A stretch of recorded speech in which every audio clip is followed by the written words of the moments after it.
देखो बच्चों, high school परीक्षा 2020 विषय गणित का प्रश्न पत्र मैं हल करवा रहा हूँ। और उसी क्रम में मैंने जो पिछले वीडियो में जो है प्रश्न क्रमांक 18 तक प्रश्न हल करवा दिए थे। और अब मैं अभी जो है प्रश्न क्रमांक 19 जो कि ऊंचाई दूरी से संबंधित है वो मैं हल करवा रहा हूँ यहाँ पे। तो ये जो है पहला प्रश्न है, 1.5 मीटर लंबा एक प्रेक्षक एक चिमनी से 28.5 मीटर की दूरी पर है। उसकी आंखों से चिमनी के शिखर का उन्नयन कोण 45 डिग्री है। तो चिमनी की ऊंचाई ज्ञात करो। देखो क्या करेंगे। तो सबसे पहले हम एक समकोण त्रिभुज बना लेंगे यहाँ पे।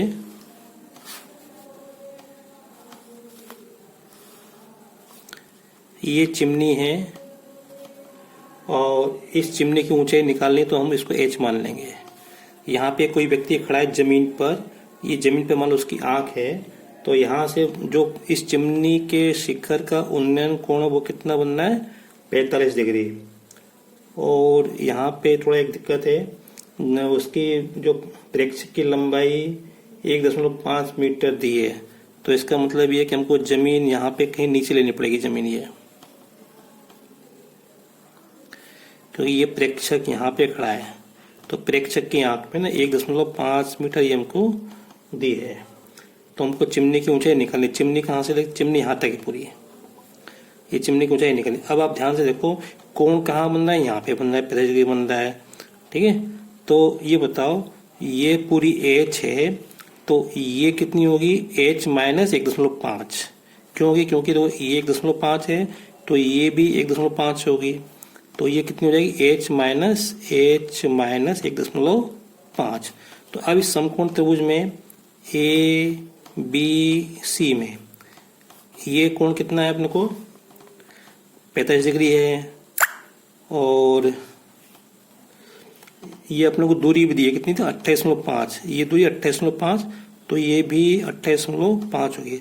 अब हमको इस कोण के लिए ये लंब होगा, ये आधार होगा। लंब h माइनस 1.5, आधार 28.5। तो लंब और आधार किस में आता है, tan में आता है। तो यहाँ से शुरू कर दो, tan थीटा बराबर लंब बटे आधार। यहाँ पे दो,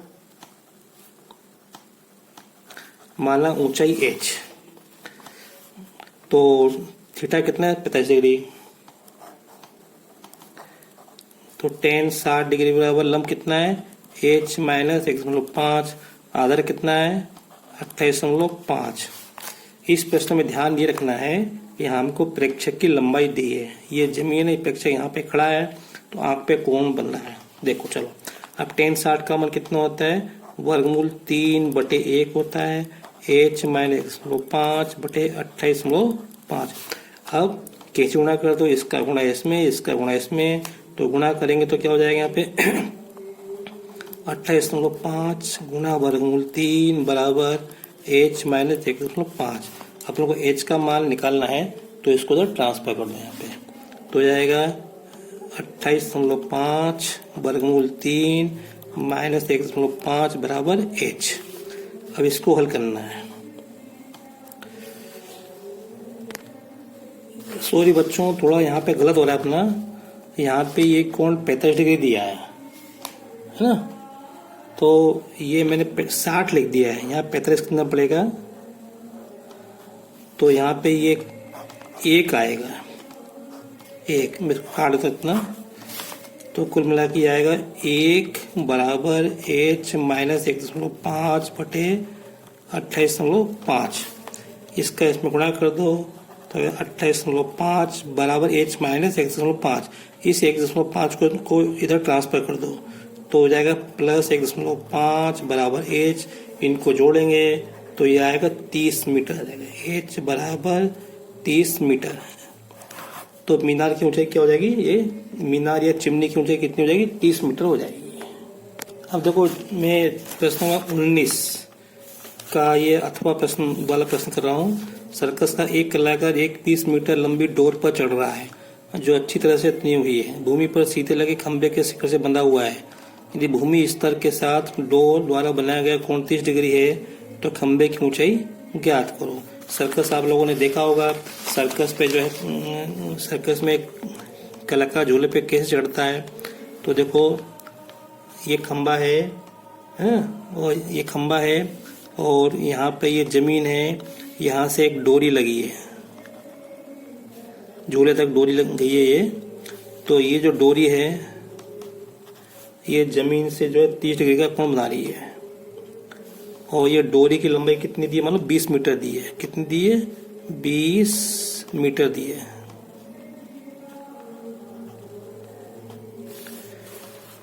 तो हमें खंबे की ऊंचाई निकालनी है, ये खंबे की ऊंचाई। तो खंबे की ऊंचाई h मान ली।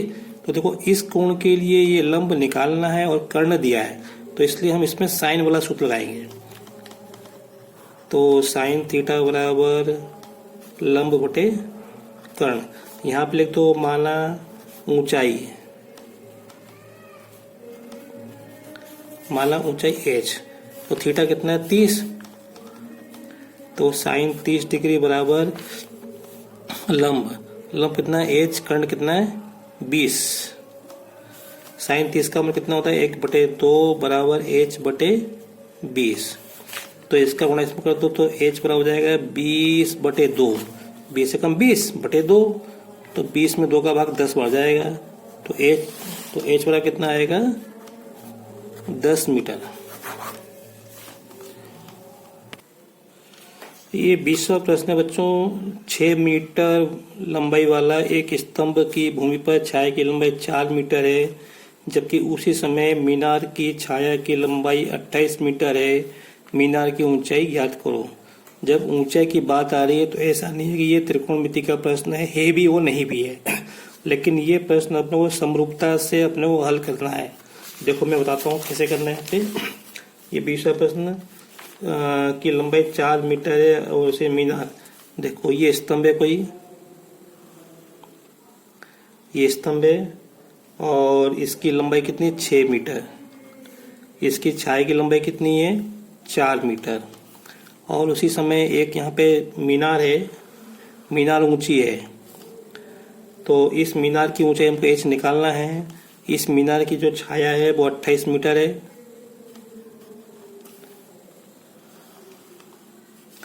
ये 4 मीटर इसकी, तो ये तो होगी मीनार, ये स्तंभ, ठीक है, ये छाया, ये 28 मीटर। तो हमको इसकी ऊंचाई निकालनी। तो देखो भी यहाँ कहीं से सूर्य की किरणें पड़ रही है इसके पर, तो इसलिए इनकी छाया इस तरफ बनेगी है। तो ये दोनों त्रिभुज समरूप हैं क्योंकि ये कोण और ये कोण बराबर होंगे, क्योंकि दोनों पे एक साथ सूर्य की किरण पड़ रही है। तो अब यहाँ पे तो हम क्या लिखेंगे? त्रिभुज, इनमें नाम देता हूँ ABCDEF। तो त्रिभुज ABC समरूप है त्रिभुज DEF। अब जब दो त्रिभुज समरूप होते हैं तो उनके संगत भुजाओं का अनुपात क्या होता है? बराबर होता है। तो यहाँ पे दो AB के संगत ये भुजा है AB/DE बराबर BC के संगत ये है EF है, तो BC/EF, और बराबर में हम AC/DE भी लिख सकते हैं। लिख दो, उसका कोई रोल नहीं है। चलो लिख देता हूँ मैं AC/DF, ये DF है, इसका कोई रोल नहीं है ना, ये छोड़ सकते हो आप। तो अब देखो, अब यहाँ पे AB का मान कितना है? AB का मान 6, DE का मान H, BC कितनी है? BC 4 है, और EF कितनी है? 28 है। इसको हल करो तो H का मान निकालना है, इसका इसमें गुणा करो तो 4H, इसका इसमें गुणा करो तो 28 गुणा 6, तो हो जाएगा H बराबर हो जाएगा 28 गुणा 6 बटे में 4। 4 से 28 कटेंगे 7 बार, 7 6 42, तो मीनार की ऊंचाई कितनी आ जाएगी? 42 मीटर आ जाएगी। ठीक है, तो H बराबर कितना आ जाएगा? 42 मीटर। देखो बच्चों, 20वें प्रश्न का ये अथवा वाला प्रश्न है। एक समबाहु त्रिभुज ABC की भुजा 2a है। समबाहु समझते हैं जिसकी तीनों भुजाएं बराबर हो, प्रत्येक भुजा कितनी? 2a। इसके प्रत्येक शीर्ष लंब की लंबाई ज्ञात करो। तो देखो मैं बनाता हूँ, मैं एक तो हाथ से बना रहा हूँ। तो ये समबाहु त्रिभुज, इसकी तीनों भुजाएं क्या है? बराबर है। ये भी दिया, ये 2a है, ये भी 2a है और ये भी 2a। इसका शीर्ष लंब, शीर्ष लंब क्या होता है, इस शीर्ष से हम सामने वाली भुजा पर लंब डालेंगे तो ये शीर्ष लंब है। ये ए बी सी त्रिभुज है और AD क्या है, शीर्ष लंब। तो उसने AD की लंबाई पूछी, शीर्ष लंब की लंबाई पूछी है। देखो भैया, जब हम लंब डालेंगे ना तो ये D क्या होगा, BC का मध्य बिंदु होगा। भले चित्र में हमको नहीं दिख रहा है, जब D BC का मध्य बिंदु है तो इसका मतलब ये पूरी 2a है तो ये A हो जाएगी और ये भी A हो जाएगी और ये समकोण त्रिभुज होगा, क्योंकि लंब डालना है तो एक कोण 90 डिग्री का होगा। तो समकोण त्रिभुज ADB में, बस तो पाइथागोरस प्रमेय से हो जाएगा समकोण त्रिभुज ADB में। सीधे दो यहाँ पे लिख देना आप BD बराबर DC बराबर A, बस। तो AB वर्ग बराबर AD वर्ग प्लस BD वर्ग। AB कितनी, 2a, तो 2a का वर्ग बराबर AD तो हमको निकालनी है, प्लस BD कितनी है, A, तो A का वर्ग, तो 2a का वर्ग क्या हो जाएगा, 4a वर्ग। इस A वर्ग को इधर ही ले आओ तो -a हो जाएंगे बराबर AD वर्ग, तो हो जाएगा AD वर्ग बराबर 4a वर्ग में से एक a वर्ग जाएगा तो 3 a वर्ग बचेंगे। तो AD बराबर क्या आएगा, यहाँ से वर्ग घटाएंगे तो इस पे क्या जाएगा, वर्गमूल आ जाएगा, तो 3a वर्ग। अब देखो 3 का तो वर्गमूल होता नहीं है, a वर्ग का होता है, तो 3 पे ऐसे लिखा देंगे वर्गमूल, a से लिखेंगे, तो AD बराबर ये वर्गमूल 3 ये आएगा। तो ये शीर्ष लंब की लंबाई है। क्योंकि हमको प्रश्नों में हमको लंबाई 2a के रूप में दी थी, इसलिए हमारा उत्तर भी a के रूप में ही आएगा। तो बस बच्चों, ये इस वीडियो में इतना ही है। अगर आपको मेरा वीडियो पसंद आया हो तो इसे लाइक करें, शेयर करें, सब्सक्राइब करें और हमेशा की तरह मैं आपसे कह रहा हूँ कि इनको आप अपनी कॉपी में नोट कर लें और बार बार इनका अभ्यास करते रहें। Thank you.